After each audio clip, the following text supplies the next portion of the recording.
নরেন্দ্র মোদীজি সারাদিন কাজ করেন, সারাদিন সারা রাষ্ট্র পরিশ্রম করেন, ডেভেলপমেন্ট ছাড়া কোনো কথা হবে না। আমরা আগে দেখেছি সরকারে ওরা আয়েস করার সরকার আমরা দেখতাম, ইউপিএ সরকার আমরা দেখলাম আয়েস করার সরকার। নরেন্দ্র মোদীজি আয়েস করেন না এবং ওনার কারণে আমাদের ওই আয়েস করার কোনো স্থান নেই।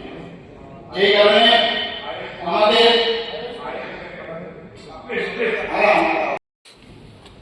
আমরা অর্থনৈতিক জায়গা সচেতন করার জন্য ক্যাপিটাল এক্সপেন্ডিচার অনেক বেশি জোর দিয়েছি, কারণ ক্যাপিটাল এক্সপেন্ডিচারের উপর যদি আমরা জোর না দিই, বাইরে থেকে ইনভেস্টার আসবে না, স্থায়ী সম্পদ সৃষ্টি হবে না, তার উপর আমরা জোর দিয়েছি।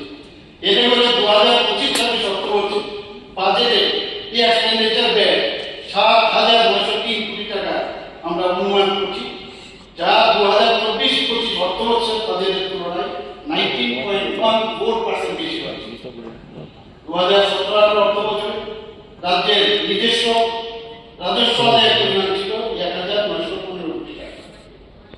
2025-26 অর্থবছরে রাজস্ব আদায়ের সম্ভাবনা কোথায় 1,915 কোটি টাকা, আর এবার আমরা চিন্তা করছি যে প্রায় 4,514 কোটি টাকা হবে, সেটাকে